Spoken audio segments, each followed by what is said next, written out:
नमस्कार बंधुरा TNM Educare channel सकल दर्शक के स्वागत जानाई। आज के 2017 और 2022 प्राइमारि टेट प्रश्नबहुल मामलार এই কেসটি কলকাতা হাইকোর্টের ডেলি কজ লিস্টে আপলোড হলো।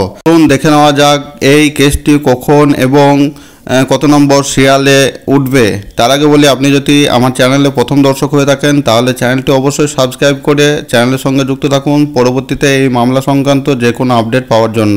চলুন আর দেরি না করে শুরু করি। আপনারা সকলেই জানেন যে এই 2017 ও 2022 টেট প্রশ্নবহুল মামলায় যে এক্সপার্ট কমিটি গঠন করেছিল কলকাতা হাইকোর্টের ডিভিশন বেঞ্চের নির্দেশে, পরবর্তীতে সিঙ্গেল বেঞ্চ রায় দেয় যে এই এক্সপার্ট কমিটি টোটাল 8 সপ্তাহ অর্থাৎ 56 দিনের মধ্যে তারা তাদের রিপোর্ট জমা দেবে কোর্টে।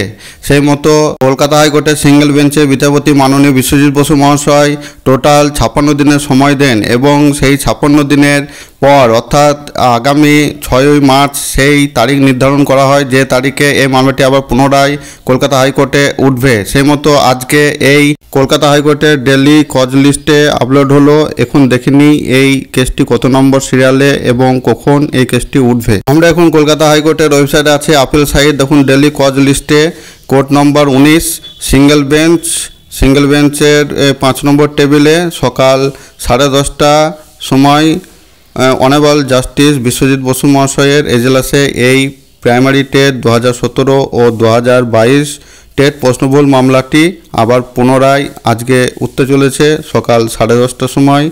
এবং এই যে কেসটি এটি সিরিয়াল নম্বর আছে, দেখুন আপনারা 15 WPA 28205/2024 Baishakhi Purkait and others versus West Bengal state and others.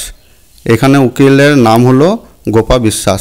এখন দেখা যাক এই কেসটি অর্থাৎ এই প্রাইমারি টেট 2022 প্রশ্নবহুল মামলাটি আজকে কলকাতা হাইকোর্টে কি অর্ডার উঠে আসে সেদিকে আমাদের নজর থাকবে।